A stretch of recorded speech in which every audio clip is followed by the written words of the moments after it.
اے اہل ایمان، اگر تمہارے ماں باپ اور بہن بھائی ایمان کے مقابل کفر کو پسند کریں تو ان سے دوستی نہ رکھو، اور جو ان سے دوستی رکھیں گے وہ ظالم ہیں۔ کہہ دو کہ اگر تمہارے باپ اور بیٹے اور بھائی اور عورتیں اور خاندان کے آدمی اور مال جو تم کماتے ہو اور تجارت جس کے بند ہونے سے ڈرتے ہو اور مکانات جن کو پسند کرتے ہو، خدا اور اس کے رسول سے اور خدا کی راہ میں جہاد کرنے سے تمہیں زیادہ عزیز ہوں تو ٹھہرے رہو،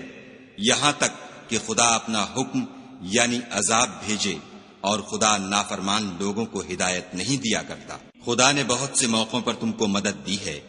اور جنگ حنین کے دن جب کہ تم کو اپنی جماعت کی کثرت پر غرہ تھا تو وہ تمہارے کچھ بھی کام نہ آئی، اور زمین باوجود اتنی بڑی فراخی کہ تم پر تنگ ہو گئی، پھر تم پیٹھ پھیر کر پھر گئے۔ پھر خدا نے اپنے پیغمبر پر اور مومنوں پر اپنی طرف سے تسکین نازل فرمائی،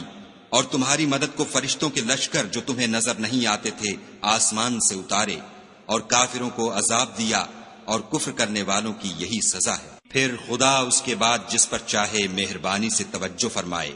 اور خدا بخشنے والا مہربان ہے۔ مشرک تو پلید ہیں، تو اس برس کے بعد وہ خانہ کعبہ کے پاس نہ جانے پائیں، اور اگر تم کو مفلسی کا خوف ہو تو خدا چاہے گا تو تم کو اپنے فضل سے غنی کر دے گا، بے شک خدا سب کچھ جانتا اور حکمت والا ہے۔ جو لوگ اہل کتاب میں سے خدا پر ایمان نہیں لاتے اور نہ روز آخرت پر یقین رکھتے ہیں، اور نہ ان چیزوں کو حرام سمجھتے ہیں جو خدا اور اس کے رسول نے حرام کی ہیں،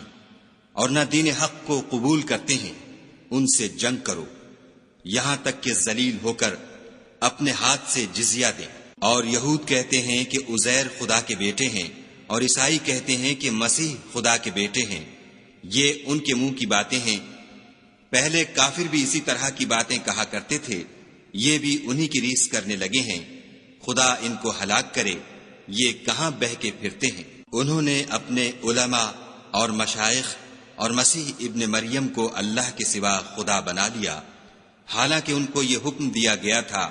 کہ خدا واحد کے سوا کسی کی عبادت نہ کریں، اس کے سوا کوئی معبود نہیں،